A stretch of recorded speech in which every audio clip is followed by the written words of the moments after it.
Welcome to the module 8th part 1. In the last module, we have looked at the attentional mechanism and its relationship with language through various language processing and so on. Now, we will move on to the domain of executive control, executive function, executive control, cognitive control. There are many ways to look at it. So, we will look at this particular mental mechanism and its relationship with language, as in language processing. Before we move on to the language aspect of the mechanism, let us look at the function itself. What is executive function? Executive function is also called cognitive control. So, what is it? What is executive control? What is executive function? This is what we will look at in the beginning. And then what are its components? What is it comprised of? What are its smaller parts, what are its subdivisions, subparts and so on. Is it a single undifferentiated cognitive process or is it made up of separate parts that make it a whole process? And then we will move on to the brain regions responsible for carrying out this function in humans. And then we will look at the role of language, and then we will move on to the more complex aspects of language and executive function relationship. So, first and foremost, the importance of executive functions. Till now we have looked at many other mental functions. Most recently we have looked at the attentional mechanism. Executive function and attentional mechanism are interconnected. They are part of one superimposed bigger category, which is called by various names. Sometimes it is called executive function, sometimes it is called cognitive control. So, it is considered a part of a very important part of intelligent behavior. To the extent it is so important that sometimes it is considered the core of intelligent behavior in humans. What is intelligence? If we ask this simple question, what is intelligence, and can we break it down to smaller parts as to what are the behavioral outputs, what are the negotiations that the human mind engages with the surroundings and environment and so on. If we look at it deeply, we will see that executive function lies at the core of many of our intelligent behavior. So, that is why it is sometimes considered the core. It is also important to look at executive function in terms of when there is a compromised EF in certain patients. So, executive function is not only looked at and understood and studied in normal people, but also in case of patients, because in many various kinds of psychiatric problems, disorders as well as neurological disorders, executive function gets compromised, meaning that is that it gets affected. Just like we have seen that brain damage affects language functions, brain damage creates language disorders. Similarly, executive function also gets affected in certain cases of neurological disorder or psychiatric problem and so on and so forth.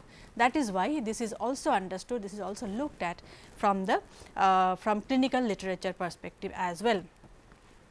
Another interesting fact about executive function is that it varies. It is not something that we are born with and it stays the same all throughout our lifespan, it changes. A small child's executive function mechanism and the controlling factors and so on and so forth are not the same as that of an adult. So, as a child grows, the executive function mechanism also grows and reaching its peak somewhere around young adulthood, and then it goes on like that. So, this is yet another way of looking at executive function. It also affects executive function affects performance in challenging task conditions. Why is it important? Because executive function is at the core of human behavior, human intelligent behavior, and that is what decides how we behave, what is the output of our behavior or any other kind of verbal output and so on in a challenging task condition. Given various kinds of task demands, how a human being really negotiates those challenges is at the core of it. So, this is understanding executive function also takes us to the domain of how humans really negotiate a challenging path. For example, in real life one very challenging job is the job of a pilot, aircraft pilot, or a normal passenger pilot, or in a or a fighter aircraft, and so on and so forth. So, the job inside the cockpit is extremely challenging. There can be many tasks simultaneously demanding the attention of the pilot. So, how does one handle those things? So, these are also studied. So, as you can see, there are many dimensions of the same thing called executive function, and that is why it has been studied by various domains, various experts from various domains like cognitive psychologists, neuroscientists, linguists, education researchers, and so on. So, what is this whole thing about? Let us see what the trajectory has been. So, the notion of executive function has been around for a very long time. We have seen when we discussed Luria that it has been around since the time of Luria and even before. So, psychologists have known the concept of executive function for a very long time. In fact, it goes back to the late 19th century to Bianchi and then of course, to Luria. So, this has been this notion of executive function of a higher mental function, a kind of a control system that modulates our behavioral output, has been around for some time within the domain of psychology. And when cognitive psychology came into being, then initial stages of initial research in cognitive psychology also used this term very heavily, as I have mentioned a few important papers here. However, like all things, the domain also has been changing very rapidly in the very rapidly through last many decades. So, in the later years, primarily due to the advances made in the communications and control systems and computer science, AI and so on, a new term started replacing the term executive function, which is cognitive control. So, cognitive control has come to replace executive function in many domains, though not entirely. There are still some places where we still use executive function, but largely cognitive control has come to replace the term executive function. So, it basically owes its origin to cybernetics and later cybernetics, and then of course, AI and so on. One important seminal book by Miller and his group, George Miller and his group, was the first to bring to explicit notice of the academic world, where they brought out cognitive control, human mental mechanisms, hierarchical structures, all these things together. So, cybernetics on the one hand was on its peak, the control system, education academia was rather interested in control systems, and the research was going on in full swing. So, at that time Miller's book actually connected control theory, goal directed human behavior and human cognition, hierarchical structure of the cognitive mechanisms and so on through this book. Subsequently, there were other researchers, most importantly Posner and his group, that brought out very important 3 seminal papers. Almost all of these revolve around the same topic, and basically these papers along with this book quickly and firmly established the construct called the cognitive control. So, these 3 papers, most important papers, are listed here. I have added them in the references. So, what are these papers talking about? These articles focused on differences between automatic and controlled processes, because that is what they were looking at that time. So, control processes as well as control systems in human cognition and so on. So, the difference between automatic process and controlled processes, what are the differences, how are they different, what are the finer nuances and so on, is the entire gamut of things that these papers talked about. So, they proposed that control processes are, there were 3 main proposals. One was control processes are slower as opposed to the automatic processes. Control processes can suffer from interference of the automatic processes, and thirdly, it is dependent on a limited capacity mechanism. These were the first important proposals given by those given by Posner, Snyder and Schiffer. So, this is what basically brings to the forefront the difference between automatic process versus control process. Automatic processes are those processes that are well learned, that has been established over a period of time. We know, for example, the moment we see a written word, we read it. It is not a controlled process, it does not require our selective attention, it just happens.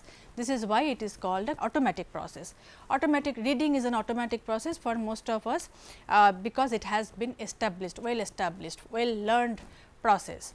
So, these are the differences. So, one of the important ways in which Posner started to show this difference is the famous color word Stroop task. In fact, Stroop task is so relevant even today. So, what they did was they showed that through that color word Stroop task, they showed that adults are universally faster to read out the word than to name its color. Notice here that we have the word blue written in 3 different colors. Blue is written in red, blue is written in blue, and red is written in green. Now, all of you, as you are looking at this slide, will have no difficulty whatsoever to read the word. So, blue, blue and red, it does not matter in which ink, which color ink it is written. However, because reading is automatic process, reading the word is automatic process. However, if we ask you to name the color in which the word is written, then there is a problem, because that is a controlled process. It needs to be controlled, it needs to be regulated. So, there it becomes a problem, because it is written blue here, but the ink is red. So, there is a conflict in this particular case. However, here there is no conflict, blue is written in blue, and again there is a conflict here, red is written in green. So, the primary finding that Posner and his group showed is that reading a word is automatic process, and it is extremely quick, it does not take time, and it is also not affected by the color of the ink in which it is written. So, whether it is written in blue is written in green or red, it does not really matter. However, on the other hand, the process of naming the color is not an automatic process, it is a control process, and hence it gets affected by the word. So, if you have to name the color blue and it is written in blue, it is slightly faster, but when it is written in when you have to mention the color, but it is written in the other color is written. So, it is for example, here it is green, you have to say green, but the word says red, there is a conflict, and in these cases the naming is impaired. So, naming a color is impaired if done with another task as well. So, there is so control processes are open to interferences. In one case it is interference by the word itself, in other cases it is interfered by if there is another task that is given to the participant, which does not happen if it is an automatic process. So, these are some of the initial studies, landmark studies that show the difference between automatic versus a controlled process. Of course, because these are initial ideas, so many of these notions have been challenged later, and there are lots of debates and controversies. For example, one big controversy is around the limited capacity mechanism, the notion of limited capacity mechanism, as well as the automatic versus controlled process, because the automatic versus controlled process may not be a fixed sort of a dichotomy. Some processes which are controlled now, which need to be controlled now, may become an automatic process over a period of time if you learn it well. If it becomes a continuous process, if it is regularly, if you get habituated to it, it might become an automatic process, and so on. Similarly, the notion of flexibility. However, that is how all theoretical constructs are. There are of course debates and update on every theoretical construct, but the basic idea of cognitive control, of difference between automatic and control processes remains. So, we are back to the executive function. So, these are the primary components of executive function. One is flexible thinking, or it is also called cognitive flexibility, as in being adaptable to the changed scenario. We will see it in a short while. And then the second most important aspect of executive function is working memory, and then comes inhibitory control, and of course, attention. Attention, because we have already looked at before in detail, we will not go into it here, we will look at the other aspects. So, then what then is it is executive function. It is a high level cognitive process. There are two levels of cognitive process. Of course, it is not airtight or, and also there is a lot of dialogue between the processes, but there is a hierarchy in the mental mechanisms. Some are considered high level mental mechanisms, some are considered low level mental mechanisms. So, the low level mechanisms are correspond to the automatic processes. So, this is executive function on the other hand is a high level cognitive process, and this higher level process modulates the lower level processes. For example, reading the word blue. So, the reading aspect, as soon as you see the word blue you read, it is an automatic process, and that is why it is also called a lower level process. This is almost automatic. Now, this process of reading can be guided by various other modalities, other variables, let us call them. So, this can be guided by the goal. Are you supposed to read the word or are you supposed to do something else? So, there are many other things like current goal, environments and so on. Now, this guiding part of the lower mechanism, lower processes is the higher part of the process. So, depending on our current goal, we modulate our lower level perceptual analysis and our vocal output. Sometimes it is a vocal output, sometimes not, but this is how it works. So, the lower level processes are guided by the higher level processes, which is basically taking into account the goal, current goal, as well as the environment within which the entire process is set. So, what do we mean by the current goal? Sometimes we may ignore the word, in fact, in experimental setup, we tell the participants to ignore the word and just look at the color and tell us the name of the color. So, that is what exactly is the task here. Sometimes the task is to read it aloud and so on. So, even though the stimulus remains the same, participant remain the same, environment is same, but the goal might change. Goal is at that point the current goal. Thus, even though the perceptual cue is same, the task can be different and hence the response can be different. This control is the core of what we call executive function. So, controlling your output, controlling your response, keeping in mind the current goal and the environment is what is the crux of the matter. So, it basically helps us in devising new ways of behavior and thus it allows for flexibility.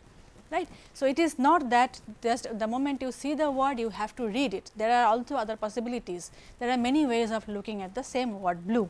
So, thus this also is very strongly related to the flexibility aspect, as a result of which this then leads to optimizing one's reaction to unfamiliar circumstances. In life, there are two kinds of circumstances, one is familiar, the other is unfamiliar. Familiar circumstances automatically gives rise to the automatic responses. We already have a stimulus response connection set. So, in this particular scenario, the moment you see the word, you automatically read and so on and so forth. However, there are also situations when circumstances demand a different reaction. Different reaction not only because the circumstances have changed, but maybe the circumstances are still same, but the current goal has changed. This is not only true about experimental setup, but also about life in general. So, that is why executive function is extremely useful for non-routine behavior and responses. And all of these lead us to adopting a novel approach, adapting to novel or changing situations and tailoring our responses, keeping in mind both the situation and our goal. Now, executive function has many sub parts of it. It is comprised of many stages. Logan, for example, has listed these 4 stages, 4 parts of executive function of the human cognitive system. The first is the choice of strategy as to what has to be done. Given this scenario, given this kind of a goal, what kind of strategy is to be used, and then instantiation of the chosen strategy to initiate that particular strategy to be utilized, and then of course, comes the execution and maintenance of the both are important, execution as well as maintenance of the strategy to achieve that goal. So, you choose your strategy, then start utilizing it, execute the strategy, execute your particular job that you have to do, and as long as this is required, you have to maintain that strategy, and then inhibition of the strategy in face of a changed goal or scenario. This is, you can see, this is in many ways similar to our attentional engagement and disengagement loop that we talked about. So, we orient our attention, we engage our attention and then disengage, and then the cycle goes on. That is why it is important to understand executive function, also keeping in mind the attentional network. So, these are the 4 functions of human executive functions of human cognitive system as proposed by Logan. Of course, we can go on and on. This is a very broad area of research, and it has really smaller parts and many smaller parts and finer nuances, but we need to sum it up because our primary goal is to look at it from a linguistic perspective. So, how do we sum up? This is a general process. Executive function is a general process that regulate and guide cognitive processes in sensory, memory and motor systems alongside an internal goal. So, this is a process that helps regulate our cognitive processes in what domain? In sensory, in memory and in motor system. So, motor system will also include language in the sense of linguistic output, verbal output. So, this is composed of at least 2 components, conflict monitoring and conflict resolution. If you really simplify the whole thing, it ultimately boils down to conflict monitoring. So, first you have to identify there is a conflict, there is an interference, you monitor, and then there is a resolution aspect of the same conflict. And then it also includes inhibition. So, not only you have to take action on one particular aspect, you have to also stop your action from on another aspect of the same scenario. Hence, you need inhibition. So, let us get into a slight detail about conflict monitoring. Conflict monitoring refers to the processes that monitor the occurrence of conflicts in information processing. Now, this information processing can be of any domain. It can be either language related or it can be any other sensory motor kind of information processing. The conflict monitoring process evaluate current levels of conflicts and trigger, and then it will trigger compensatory adjustments of processing pathways. What has to be done? First, you monitor the scenario, identify the problem, monitor the problem, and then trigger the processing pathway as to how to deal with it, and then comes the resolution. So, conflict resolution, this is a process that aim at eliminating the sources of conflicts. The conflict resolution process enhances task relevant information and suppresses task irrelevant information. This is one of the most important aspects of executive function, because there sometimes in the environment there might be too many stimuli present. Some stimuli might be more salient, they might be more visible, they might be more more salient, more kind of important to on the surface. However, they are not part of your goal at that moment. Hence, you have to suppress that particular aspect of the scenario and focus your attention on the one that is directly related to the goal. So, this is what we mean by enhancing task relevant information and suppressing task irrelevant information in the environment, and this of course needs organizing of behavior along the internal goals. Inhibition is of course the processes that suppresses an active representation or action tendency. So, even if, for example, if you are, let us say, if you are going to the library and your goal is to go to the library, sit there and study for 4 or 5 hours, but on the way there is a pizza shop. So, now pizza shop is more salient because that is more inviting, let us say. So, you have to eat, now you need to, your goal is to go and study and not eat a full snacks and then go to sleep. So, the goal is to go to the library and study, hence you have to suppress your tendency to go walk into the pizza shop. So, this is what we mean by inhibition. Inhibition is a very important component of executive function in order to achieve. So, here are some simple examples to show you what exactly it is all about. We have said a lot of things, but how does it really work? So, in terms of working memory, what is it? What we are we looking at in terms of working memory? This is the ability to hold information in mind while thinking either about it or to do something about it or thinking about something else. So, juggling many things at the same time while everything is keeping all the information intact. So, basically theoretically speaking, it refers to holding multiple things in mind while thinking of most suitable response, keeping track of all the thoughts. You need all this information to be worked on right now. So, they are all in the in your working memory, and but you must keep track of all of them in order to work on them, in order to find the most suitable response for that given scenario.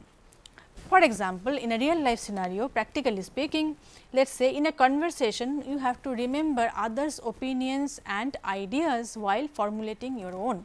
Let us say there is a discussion going on. This is commonly seen in group discussions. So, everybody has their own opinion. So, another participant in the discussion has raised a significant point, and then you have to keep those points in mind while formulating your own idea. So, this is not something you come prepared for. Here is where your working memory, your functioning of the working memory, it plays a very important role, and this is part of your executive function. Similarly, inhibitory control. Inhibitory control, in fact, a lot of research is now going on inhibitory control among adolescents and smaller children, both in typical as well as atypical children, to see how much of self regulation is in place and how it can be enhanced and so on. So, basically this refers to the suppression of an automatic response. Sometimes some stimulus elicits a knee jerk reaction from us. We just listen and immediately react. So, suppressing that kind of a reaction given the scenario is what inhibitory control refers to. So, for example, not leaping to the first possible response to a situation and assess the situation for different possible solutions. A particular scenario given a particular group of people might demand different kind of solution in with different goals in mind. So, this is where inhibitory control plays out. For example, not bursting the balloons in somebody else's party, not blowing out the candle on somebody else's birthday cake, and not blurting out how stupid, even when you know it is, the situation is stupid or the person is stupid, but you have to control yourself not to blurt it out. Skipping the pizza in favor of the sprouts and so on.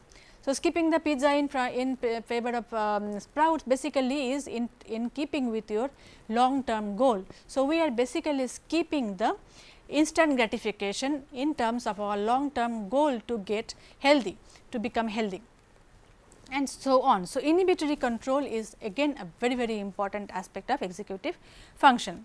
And then of course, flexible thinking. Flexible thinking is nothing but it is a fancy name for a possibility that you can look at the same problem from different possible angles. Every problem has multiple solutions. So, typically we are more commonly we are used to take the same route again and again, but flexible mind will take different possible angles to look at the same problem. That is all there is about flexible thinking. So, ability to notice when our original approach to a problem does not work and it needs to be reworked. The same problem can be reworked to find a new solution. So, this is what basically refers to in a real life situation as well, looking at a problem from multiple perspectives and choosing the best possible, best suited response. Now, what is best suited is, of course, we can go back. Best suited response means best suited for the current goal and the environment. This is very important. So, what is suitable for a particular scenario may not be. So, that kind of flexibility and adaptability is what executive function is all about. So, in terms of visible behavioral output, executive control refers to adaptability and flexibility in the face of conflict. There is a saying, adapt or perish. This is basically what it comes down to. People who often we see some people cannot adapt to changing scenario. The world is changing at a very rapid pace, and if we cannot change ourselves, change the way we look at the world, change the way we value things, or the value systems and so on and so forth, there are so many things to look at it. So, the more you adapt, the more flexible you are, the more you will be able to adjust to the changes. So, this is what is ultimately about executive control. So, adaptability and flexibility in the face of conflict. It is the ability of conflict resolution using flexible approach, using mental mechanisms of selective sustained attention. We did talk about selective and sustained attention, which is a very important and crucial aspect of executive function, and of course, working memory, inhibition of undesirable response and so on. So, you see executive function is not only crucial in case of challenging challenging task conditions, but also it is an important part of social cognition. What to say when and what not to say when, what not to do in what scenario are also an important part of our behavior in the world in face of conflict. So, these are all the important things in terms of behavioral output. This is what is visible to us. So, executive control mechanism, executive function, cognitive control, whatever you call it, there are many facets to it. One facet, the most visible one, is the behavioral part of it. This is what we see and it lies at the core of intelligence and therefore, often success. Often we see there is a deluge of motivational speakers these days. What all they talk about is how to become successful, what not to do and what to do to be successful and so on. Notice how often they underline the same things, many of them, and more often than not you will see they all will ultimately take you to flexibility and adaptability. So, this is what is at the core of intelligence and of course, success. So, now this till here we are talking about what is visible, what we see people doing and or people not doing and so on and so forth.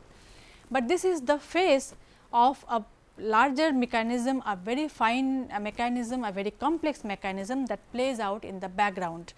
That background mechanism happens in the brain. Therefore, we now go to the neurophysiology of the cognitive control. Neuroscience, as we have seen in the beginning, has made huge strides in the recent times, huge strides. It has developed very well, it has established itself as a very advanced domain of academic enterprise and so on. So, therefore, we now have a lot of different methods, very objective and very subtle methods to look at how the brain really works in terms of various kinds of functions, in terms of even at the level of single cell recording. So, we now have been able to map the brain and its functioning in terms of even executive functions. So, as the brain is busy doing taking part in some kind of an executive function task, we can actually map. So, techniques like neuroimaging, neuropsychological, computational modeling, single cell recording and meta-analytic techniques etcetera, so on and so forth, have enhanced the understanding of cognitive function, executive function at the brain level, at the level of brain anatomy, as to what region is busy doing what, the components of the executive function and the discrete brain regions responsible for this process. There is a lot of agreement on this, that primarily most of the executive functions are located in the frontal lobe of the brain, not all of course, but most of the functions are located in the frontal lobe of the brain, particularly in the prefrontal cortex. It is called PFC. So, prefrontal cortex is very important when it comes to executive function, because not only because it has rich interconnections with its subregions, within its subregions. So, prefrontal cortex has a strong relationship with the subregions, lot of connections, and it also receives signal from all sensory and motor cortical system. It is connected to all the sensory and motor systems. It also has strong connection with subcortical regions like basal ganglia and so on. So, patterns of activity within prefrontal cortex represent the current behavioral context and the current goals and intentions. So, basically what this means is that various kinds of tasks, when the participants are busy in carrying out, then we see a lot of activation in various domains within the prefrontal cortex as per depending on the current goal, the environment and the task and so on and so forth. So, but the problem is PFC is a large area, it is not a small brain region, it is a large region, and hence it has been now divided into various subdomains in terms of the functions. So, it is possible to look at the PFC in terms of various functions that is located in different parts of the same thing, same PFC. So, it is a large system with different cytoarchitecture and connectivity. Remember when we talked about brain and its parts and how they are organized, how the structure is, how organized in terms of connections to the other brain regions as well as in terms of the density of cell and so on and so forth. We did talk about cytoarchitectonic grouping of various areas. So, the PFC also has a large region which has very different cytoarchitecture as well as connectivity level. So, roles of different PFC regions can thus differ. Thus, the PFC can be divided into sub-regions depending on the cytoarchitectonic as well as functional properties. So, depending on how the structure is, how the morphology of a particular domain is, as well as what kind of function within executive function, what kind of which part of executive function it is busy doing, what it does and how it carries out those that part of the work. So, one of them is the Ventro Lateral Pfc, in short VLPFC.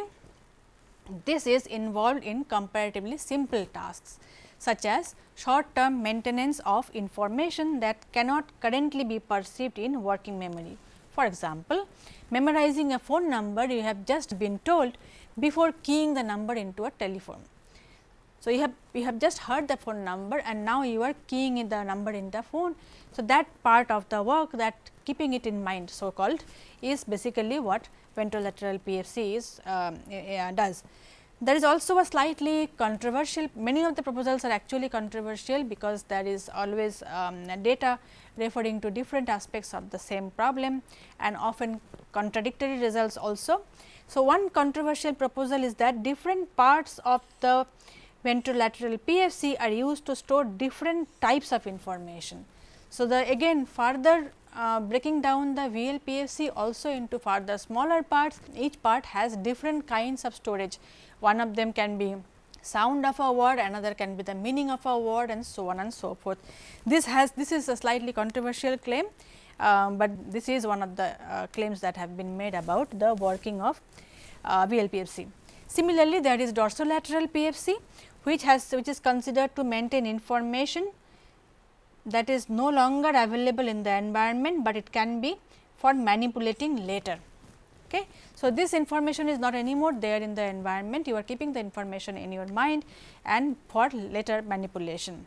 For example, though it is probably not involved in remembering a telephone number, but in more difficult tasks such as dialing the number in reverse order. So, basically rearranging the digits. We have I tell you a number, phone number, dorsolateral PFC may not remember the number, but it may be active in helping me typing that number in a reverse order. So, there are in fact, this is just one of the many possibilities of dorsolateral PFC. Each small act that we do, for example, hearing a phone number and keying it in actually goes through a lot of smaller, finer, nuanced processes, sub processes, and each of these processes are taking place in different distinct, sometimes distinct areas, sometimes it needs a collaboration between different areas and so on. So, this is why we see such small little details here. Similarly, there is yet another very important area which is anterior cingulate cortex, ACC in short. This also plays a very important part in executive function mechanism. So, part of the medial PFC has a strong projection to and from DL PFC. This is part of the medial PFC and it has strong connections between dorsolateral PFC. This region detects the need for control. So, control, the doing the control, needing, understanding that there is a need for control, the telling the other regions that to carry out that control mechanism and so on and so forth can be some smaller aspects of the control mechanism. So, this particular part ACC detects the need for control. For example, there is a competition between two ways of behaving in a certain scenario, both of which may be triggered by events in our environment. It will require a top down input to resolve the conflict. What should be done given that particular scenario? So, it ACC comes into this picture, then it does not do the controlling per se, but it rather tells PFC when control is required as per the claims of some researchers. However, it has been challenged, as we have seen in many other cases. And in yet another area is the rostral PFC or RPFC. So, this is one of the largest, but most mysterious subregion of the PFC. Patients with damage restricted to this area often perform well on standard neuropsychological tests. They do not falter there. However, they have difficulty in real life multitasking. So, this is one very interesting aspect of RPFC. Neuroimaging results show that there are distinct functions associated with different parts of RPFC again, you see. So, we have already seen that the PFC is now broken down to 3-4 major areas, and each of those major areas can again be broken down into smaller parts. This is a very rich area of research. In fact, as we speak, many groups are busy finding out the finer, very fine detail of each of these sub parts, different parts of each of these smaller regions also. But for our purpose, we just we need to have a broader idea about what are the main areas that are responsible for executive function, and these are those.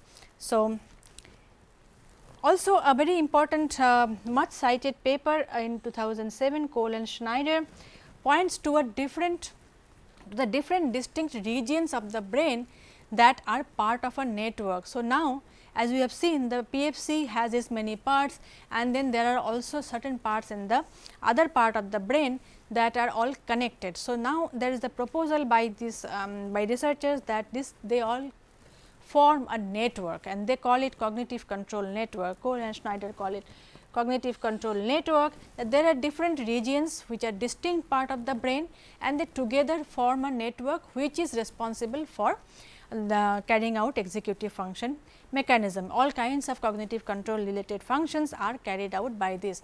Not all of them are active all the time, but this is the network.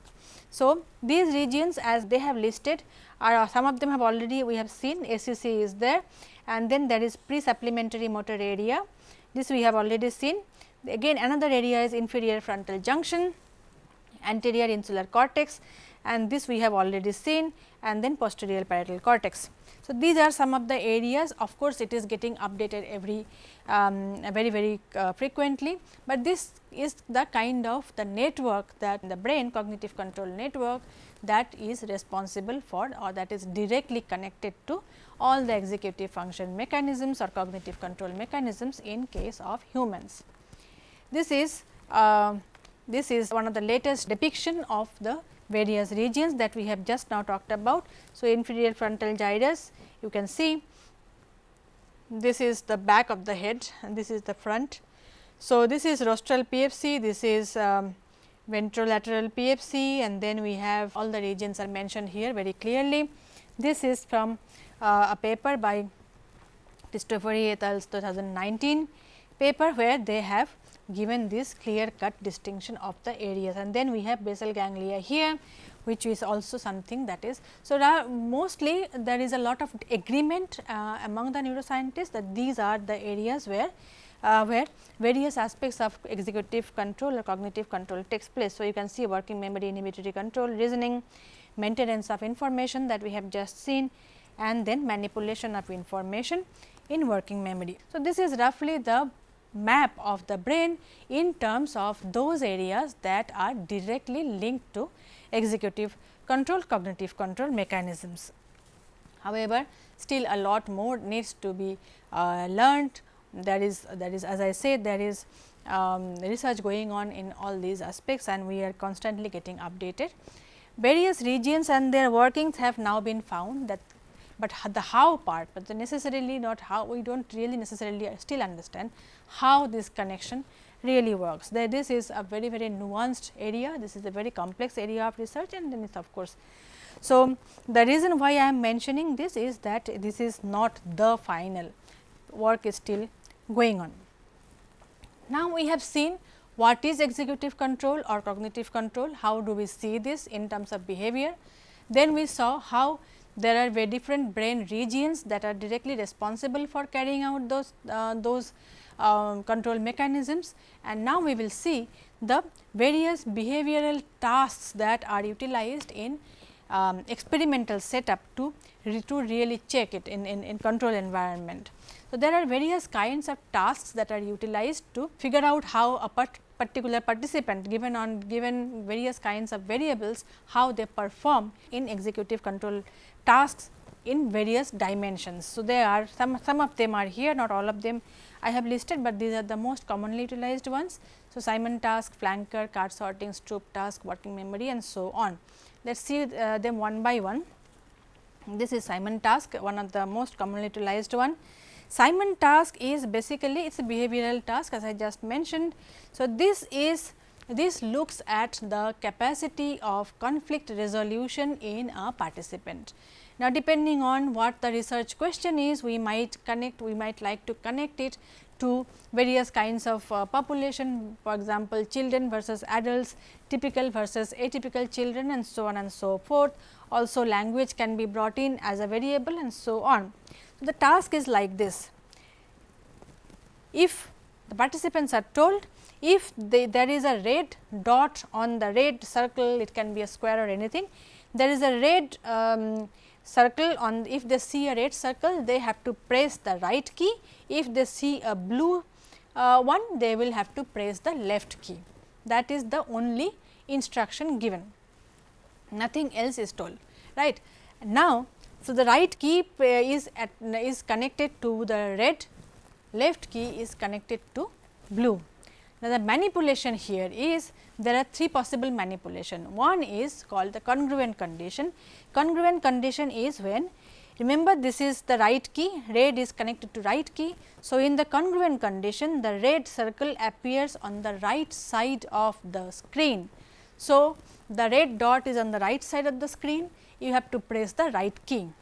In the incongruent condition, the red circle appears on the left side of the screen and you have to still press the right key, because the position of the circle does not matter. The only cue for the participant is to press right for red, left for blue. Similarly, the blue's position can also be manipulated, and this is called neutral, because it has nothing to do with the horizontal left right kind of a coordination. Now, what is happening here is this on the face looks very simple. You see a red circle or a red dot or whatever, you press the right key, but the conflict is here. You have to press the right key, but the circle appears on the left side of the screen. This is a conflict that often results in slower response latency, meaning the participant takes slightly longer to react. They might still get it correct, but they will take slightly longer time. Also, errors will be higher in this incongruent condition. So, what is happening here is if you are able to, this shows basically the reaction time that the participant shows, the time to react one, and how accurate your responses are. These are the two outputs that we look at, and this shows how much how quickly and how ably the participant has been able to resolve the conflict.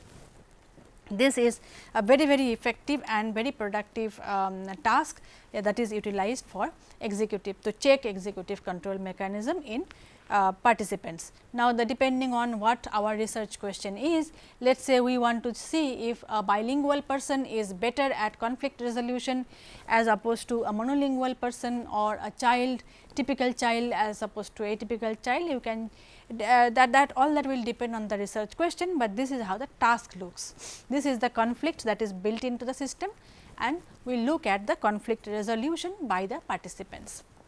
Similarly, this is Erikson flanker task. Flanker task also revolves around conflict resolution and selective attention, sustained selective attention. It is a behavioral task. So, the target participant is required to respond to the target stimulus that is flanked by other stimuli. So, this tests, as I said, selective attention. So, the task typically is to say which way this is one of the manifestations, but there can be many other ways of flanker task. A simple flanker task may have just simple arrows like this.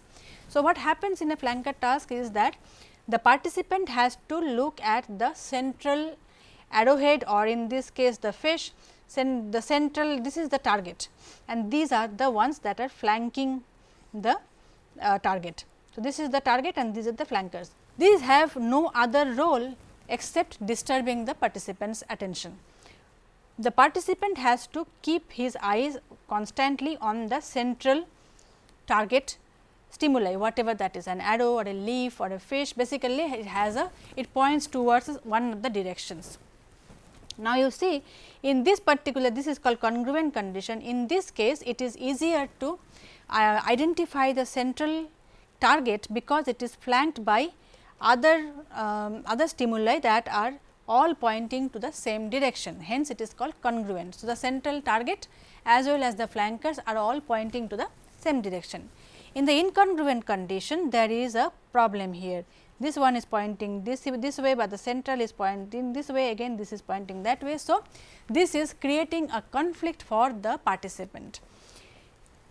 This is again there is no distraction, these are all oriented differently, this is vertically oriented, this is horizontally oriented. This can also have no flankers at all, only the. So, these are various ways of presenting the stimulus, but the target stimulus remains the same. The target stimulus is the central one. Sometimes it is flanked by similar type of stimuli, sometimes it is flanked by different. So, the idea is to check how much, under what circumstances the participant fails to detect the central arrowhead or the fish or whatever. So, basically this is a test of selective attention and response inhibition. More often than not, what will happen is, in many cases, if this might distract, the flankers might distract the target stimuli. So, who gets distracted, under what conditions, what task conditions, what kind of variables in terms of the participants and so on will be the research question, but this is how the task looks.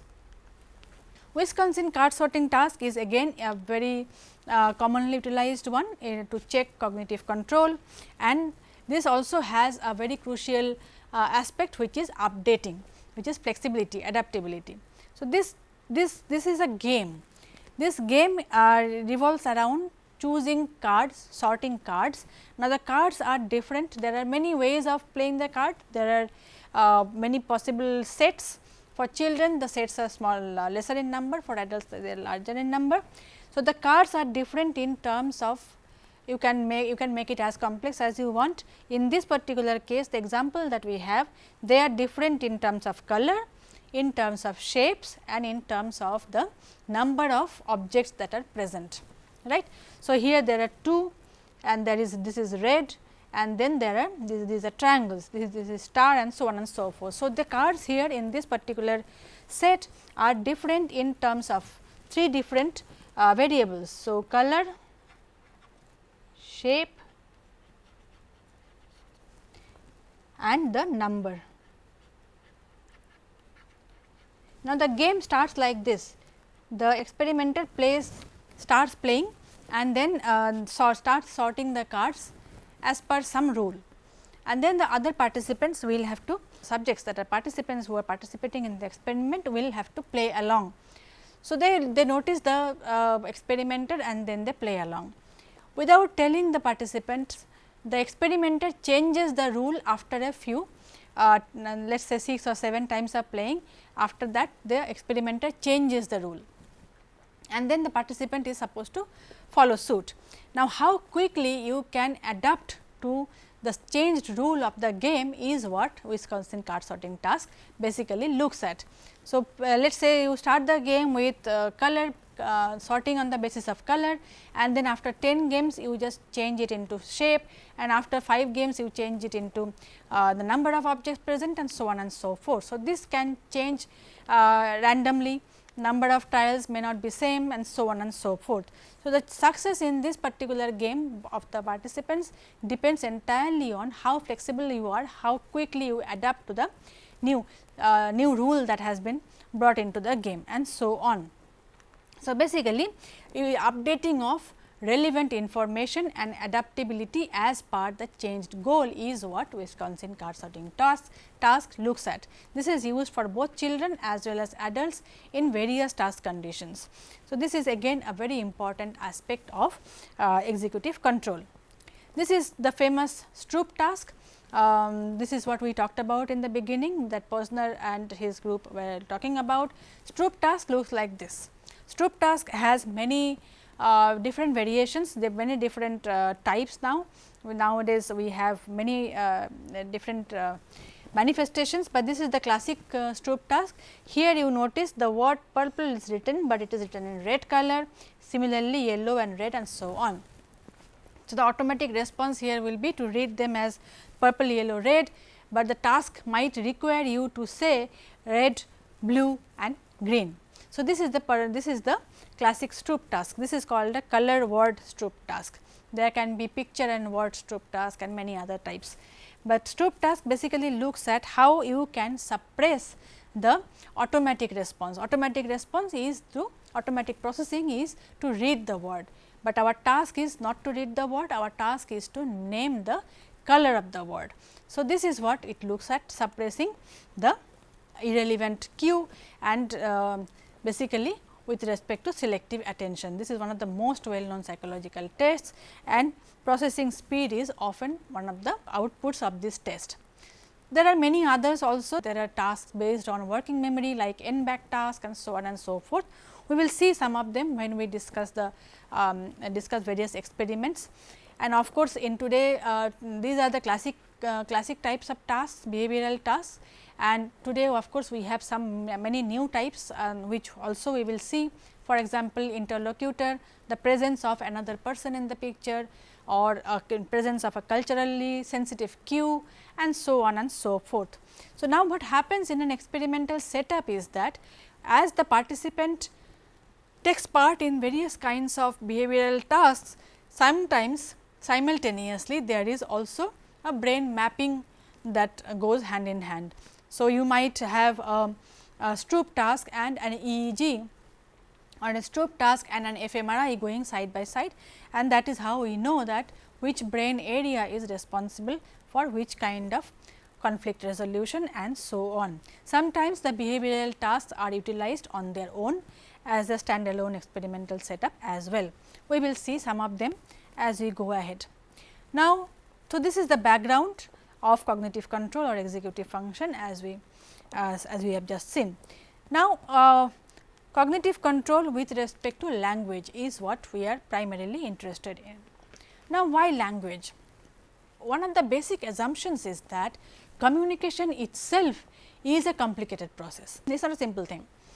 Though we take it for granted, as I have mentioned in the introduction, that communication, speaking, being understood, these are taken for granted, but often it does not work that way.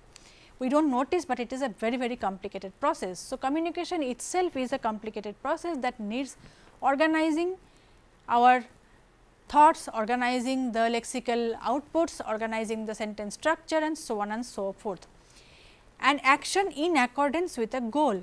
For example, choosing the right word. So, what is the right word in a friends group is not a right word in a formal setup, for example, for the same topic, for the same participants and everything. So, choosing a right word, making sense of anomalous or ambiguous sentences and so on and so forth are some of the very simple problems we face in communication. Sensory and motor systems typically provide clues about other people, realities of the world and so on. If you notice, in a communicative scenario, we automatically update ourselves continuously on the feedback that we get, non-verbal feedback. So, how that is the sensory motor in input that we are getting. So, as I speak in a class, let us say when we talk in a class or in a group of people, you are constantly taking in the feedback of the other people, and then you accordingly change your way of speaking, or you change the way the kind of words you are using, or you use simpler words, simple sentences or whatever. It is entirely dependent on the participants and your goal and the environment. So, communication happens within this kind of a complex system, even though we do not really we are not always conscious of it, but this is what actually goes on. So, we do update, we do some adjustments in our speech even in a simple scenario. So, the conflicts thus can arise. So, an internal state caused by incompatibility of multiple representations or opposition of action tendencies. This is what conflict is all about. In the domain of language processing, conflicts usually appear between simultaneously activated lexical items or sentential representations within or across languages. So, a lot of literature, lot of research in terms of connecting language with executive control basically revolves around these domains. So, we activate multiple lexical candidates at the same time as we speak or as we even just hear, that we have already seen in some cases before. So, the simultaneously activated lexical items, that already creates a conflict scenario that has to be resolved, and it does get resolved without any delay. So, as we speak, let us say as we speak, sometimes the word that I was supposed to, I had in my mind, I decide not to use it at the last moment and choose a different word. I do not have to really pause, it automatically comes, because that similar sounding or similar meaning word is already activated. In a normal scenario, in a normal communicative scenario, we need to choose between all these possible candidates. Sometimes even sentential representation, if you are a bilingual or a multilingual, and so on and so forth. So, you see a simple communicative scenario also can create a lot of conflict. In fact, it does create a lot of conflict, only thing is that we do not see it, we resolve it automatically, the brain resolves it automatically. It is for dealing with such confusions as in competitions among linguistic candidates, their relationship with worldly realities and so on, as well as interference in case of bilinguals more importantly. Of course, it also happens in monolinguals. So, you might have different word candidates, what we call synonyms. Synonyms are actually not an exact replica of each other, they are slightly different in meaning, but they are similar in meaning.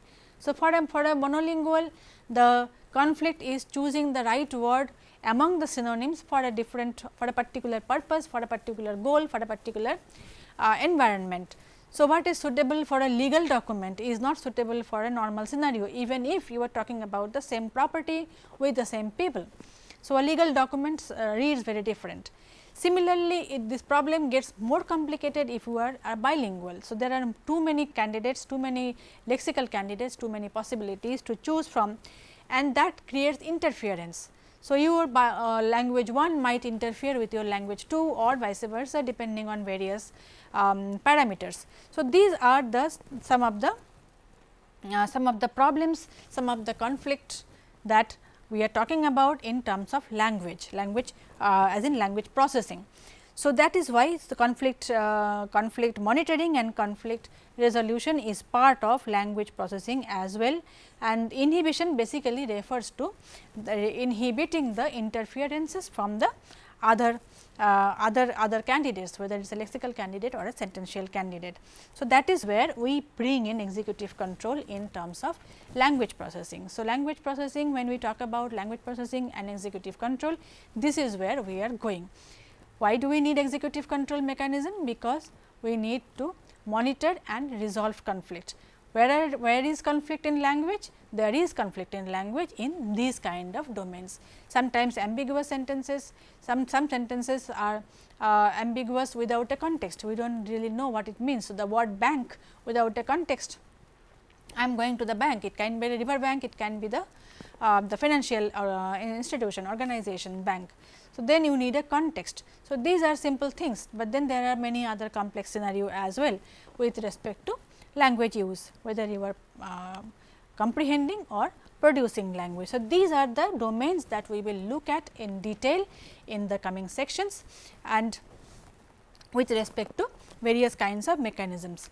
Similarly, the speaker may use executive function also to select the right word from competing alternatives. So, these are some of the references that we have in many of these domains.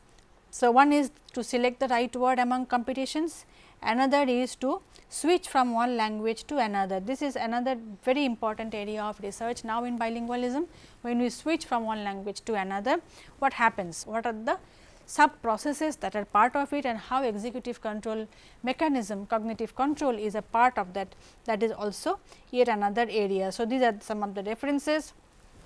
The listener may use executive functions. So, here this is when you are producing sentence, here when you are listening, right. Select among competing interpretations according to the communication goal. So, to grasp what the speaker really says and ignore what we already or the person already knows. So, when you are listening to somebody speaking, as also you need to resolve a lot of conflicts. Sometimes you might already know, you already have an idea that is established in your mind, but the speaker might mean completely different things. So, that also leads to conflict resolution.